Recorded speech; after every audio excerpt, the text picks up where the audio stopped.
आज की जो महाराष्ट्र के अंदर राजनीतिक परिदृश्य हैं ये राष्ट्रपति शासन लगाने के लिए उपयुक्त हैं और मुझे लगता है कि भारतीय जनता पार्टी को देश की केंद्रीय सरकार को तुरंत संज्ञान लेके जो है वहां पर राष्ट्रपति शासन की घोषणा कर देनी चाहिए। जो व्यक्ति अपने पार्टी के 55 विधायक नहीं संभाल पा रहा है और उसके बाद उनके ऊपर गुंडागर्दी, आप सोचिए जो दूसरी पार्टी के उनके ऊपर तो गुंडागर्दी हो ही रही है। तो 250 ग्राम का संजय राउत लोगों को धमकी दे रहा है, उसके सामने कोई खड़ा होकर ढंग से छींक दे वो आदमी फैल जाएगा, वो लोगों को धमकियां दे रहा है। आप सोचो देश का सबसे बड़ा उद्योगपति वो सुरक्षित नहीं है और ये बड़ी बड़ी बातें करते हैं, हिंदुत्व की बातें करते, गवर्नेंस की बातें करते, शर्म नहीं आती इन लोगों को। नमस्कार, स्वागत है आपका हमारे चैनल पर। महाराष्ट्र में जिस तरीके से राजनीति इस समय पर चल रही है और वहीं देखा जा रहा है कि जहां एक तरफ एकनाथ शिंदे ने अपनी अलग पार्टी का ऐलान कर दिया है तो वहीं निर्दलीय सांसद नवनीत राणा ने गृह मंत्री अमित शाह से की है अपील कि महाराष्ट्र में लगना चाहिए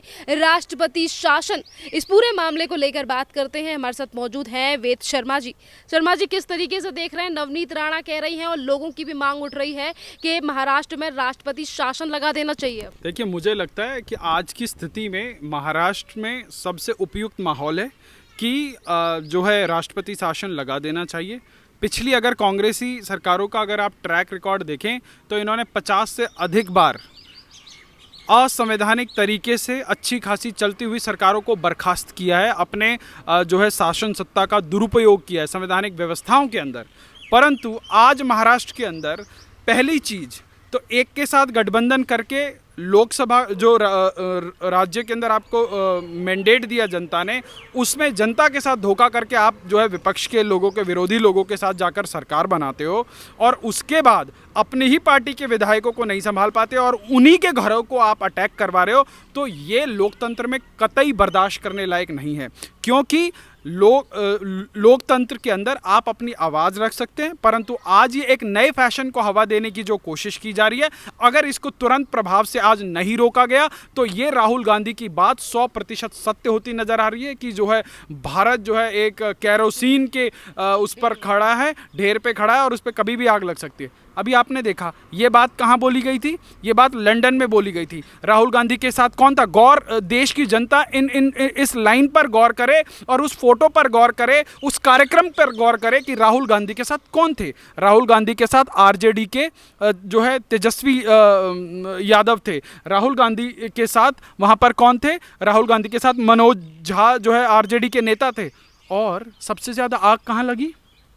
उस बयान के बाद सबसे ज़्यादा आग कहाँ लगी? बिहार में लगी। क्यों लगी? तो ये सब आज देश के अंदर देश को एक नए गर्त में धकेलने का काम ये समूचा विपक्ष कर रहा है और इसके जिम्मेवार कहीं ना कहीं ये जो महावसूली अघाड़ी की ये जो तीनों पार्टियां हैं, ये महाराष्ट्र को, जब महाराष्ट्र सबसे भयावह दौर से गुजर रहा था कोरोना के, तब ये महाराष्ट्र के लोगों को जो है ये इलाज नहीं दे पाए, ये महाराष्ट्र के लोगों को ऑक्सीजन नहीं दे पाए, ये महाराष्ट्र के लोगों को बेड नहीं दे पाए।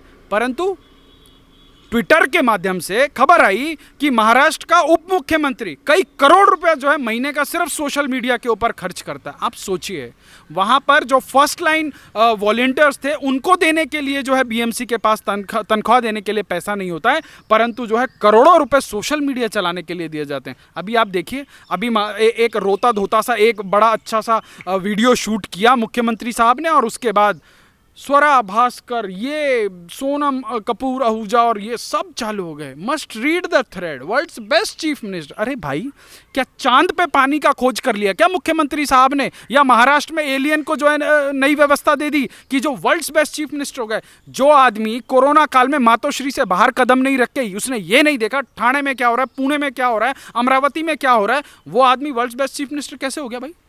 आज जानने की ज़रूरत ये है। और उसके बाद जब जो व्यक्ति अपने पार्टी के 55 विधायक नहीं संभाल पा रहा है और उसके बाद उनके ऊपर गुंडागर्दी, आप सोचिए जो दूसरी पार्टी के उनके ऊपर तो गुंडागर्दी हो ही रही है, तो 2.5 साल में दबा के हुई है। ना इन्होंने किसी महिला को छोड़ा, ना इन्होंने किसी पत्रकार को छोड़ा, ना इन्होंने किसी को नहीं छोड़ा, ना इन्होंने आर्मी के ऑफिसर्स को छोड़ा। और उसके बाद बातें किसकी करते हैं? मराठी अस्मिता की। भाई, मराठी अस्मिता तब कहाँ चली जाती है जब राहुल गांधी वीर सावरकर को जो है गालियाँ बकता है, बोलता है मैं वीर सावरकर नहीं हूँ, मैं वीर सावरकर की तरह जो है ये नहीं हूँ। राहुल गांधी, तुम वीर सावरकर के पैर की नोक के बराबर भी नहीं हो, क्योंकि वीर सावरकर ने इस देश की आज़ादी में अपने जीवन को खपा दिया। कई कई वर्षों तक वो काला पानी की जेल में सड़ते रहे, परंतु उन्होंने उफ नहीं बोली। पर तुम 4 बार ईडी ने क्या बुला लिया, तुम और तुम्हारे परिवार को जो है नानी याद आ गई। तो आज महाराष्ट्र के अंदर सबसे बड़ी परेशानी का सबब यह है कि ये तीनों मिलके मस्त जो है शासन चला रहे थे, मस्त जो है वहाँ पे मिस गवर्नेंस का तमाम जो है उदाहरण सेट किया जा रहा था। पर जैसे ही इनकी पार्टी के कुछ नेताओं की अंतरात्मा जागी और उनको लगा कि कहीं ना कहीं जो बाला साहब की सोच है, जो बाला साहब का संघर्ष है, उसको जो है बाजार में नीलाम कर दिया गया एक परिवार की जो है आत्मिक और राजनीतिक संतुष्टि के लिए। पर यह सपना जो है बाला साहब का नहीं था। आज मैं तमाम बाला साहब के इंटरव्यूज़ को कोट कर सकता हूँ। रजत शर्मा के लिए हुए वो इंटरव्यूज़ आज सोशल मीडिया पर धमाके से वायरल हो रहे हैं कि बाला साहब ने कहा था कि जिस दिन अगर मेरी शिवसेना का कांग्रेसीकरण हो गया तो मैं ये दुकान बंद कर दूंगा। और आज जिस हिंदुत्व की आधारशिला पर यह पार्टी बनी थी, आज ये जो है मुगलों की सेना की तरह बर्ताव करती है। आज महाराष्ट्र के अंदर अगर एक लड़की फेसबुक पे लिख देती है तो उसको जो है 40 दिन के लिए जो है शरद राव पवार उसको जो है जेल में बंद करा देता है। जब हाईकोर्ट से इनको लताड़ लगती है तो पुलिस कहती है जी गलती हो गई हमसे, हमें माफ़ कर दो। उस लड़की ने क्या पाप किया था और जो 40 दिन उसको प्रताड़ित किया, क्या महाराष्ट्र की पुलिस उसकी भरपाई कर सकती है? तो इस प्रकार का राजनीतिक विद्वेष आज जो है चुन चुन कर एक आम राजनीतिक विपक्षियों को तो छोड़िए, किरीट सोमैया के साथ क्या हो रहा है पूरी दुनिया देख रही है, मोहित कंबोज के साथ क्या हो रहा है पूरी दुनिया देख रही है। क्या समीर ठक्कर आतंकवादी था? क्या सुनैना होले आतंकवादी थी? किस प्रकार से उनके सर पे काले कपड़े लगा के हाथ पे जो है आतंकवादियों की तरह उनके साथ बर्ताव किया गया। और किसने किया? इन्हीं ठाकरे साहब ने किया। तो आज सचिन वाजे, परमवीर सिंह, इनके एपिसोड को आप कैसे भूल सकते हो? आज बताइए, देश का सबसे बड़ा उद्योगपति वो सुरक्षित नहीं है और ये बड़ी बड़ी बातें करते हैं, हिंदुत्व की बातें करते, गवर्नेंस की बातें करते। शर्म नहीं आती इन लोगों को? एक बॉलीवुड का कलाकार मारा गया और आज तक जो है उसको न्याय नहीं मिला। इनकी सरकारों ने जो है 100 दिन तक FIR दर्ज नहीं की और उसके बाद यही बॉलीवुड इनके भजन गा रहा है।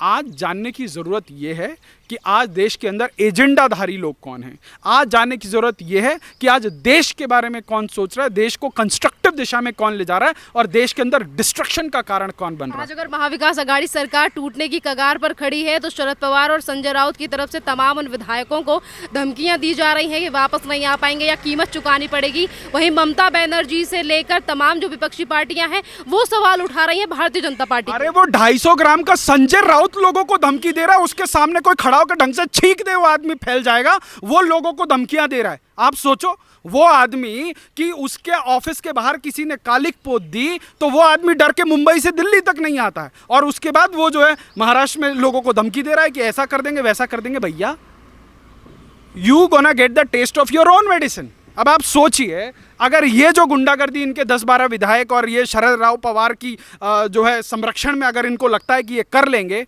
तो वो जो 37 लोग बैठे हैं वो भी चूड़ी पहन के तो नहीं बैठे, वो भी इसी पार्टी से निकल के हैं, उनका भी यही DNA है।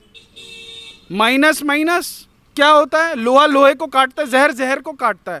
आज हिंदुत्व की बड़ी बड़ी बातें करने वाले साहेब एक सांसद के मातोश्री पे जो है हनुमान चालीसा पढ़ने की बात पे जो है उनकी हवा खिसक गई। अब आप बताइए, मैं तो कहता हूँ अगर उद्धव साहब ठाकरे जो है सांसद नवनीत राणा को अपने मातोश्री बुला के साथ में बैठ के अगर हनुमान चालीसा पढ़ते तो शायद उनका कद जो है बहुत ऊपर उठ गया होता। परंतु साहब को तो डर है, अगर मातोश्री में बैठ के हनुमान चालीसा पढ़ा तो उधर जो है 10 जनपद वाली बाई नाराज हो जाएगी, इधर कुर्सी खिसक जाएगी।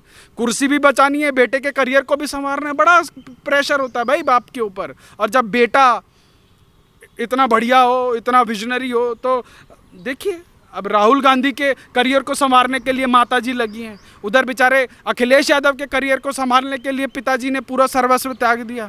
तो माँ बाप को राजनीति में बच्चों को सेट करने के लिए ऐसे करना पड़ता है, तो ठीक है, परंतु जनता की लाठी में बहुत तेज़ आवाज़ होती है। और अब आप देखते जाइए, अब आगे महाराष्ट्र का राजनीतिक परिदृश्य कितनी तेज़ी से बदलता है, ये आने वाले 1-2 दिन में स्पष्ट देश रूप की से। जनता का भी आपने नाम लिया, देश की जनता ही कह रही है कि महाराष्ट्र में राष्ट्रपति शासन लगना चाहिए।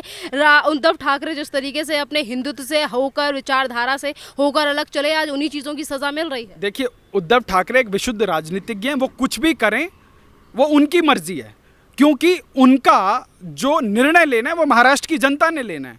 वो ये सोच रहे होंगे कि जी मैं तो 55 विधायक ले आया, मैं ब्लैकमेल करके भाजपा गठबंधन तोड़ाया, मैंने 2.5 साल का मुख्यमंत्री बन लिया। भैया दुकान तो यही चलानी है, फिर चुनाव होंगे, फिर जाओगे, फिर कौन सा मुंह लेके जाओगे, कौन से हिंदुत्व पे वोट मांगोगे। जनता इतनी भी बावली नहीं है और काट की हांडी बार बार नहीं चढ़ती। बट आज की जो महाराष्ट्र के अंदर राजनीतिक परिदृश्य हैं, ये राष्ट्रपति शासन लगाने के लिए उपयुक्त हैं और मुझे लगता है कि भारतीय जनता पार्टी को, देश की केंद्रीय सरकार को तुरंत संज्ञान लेके जो है वहाँ पर राष्ट्रपति शासन की घोषणा कर देनी चाहिए। क्यों? क्योंकि आज देश के अंदर आग लगाने वाले लोगों की संख्या बहुत हो गई। अभी आपने देखा अग्निपथ के नाम पर ट्रेन में जो है आग लगा रहे हैं और उन लोगों को कतई डर नहीं है, क्योंकि उनको पता है कपिल सिब्बल जैसे वकील खड़े हो जाएंगे। इकोसिस्टम काम करता भैया।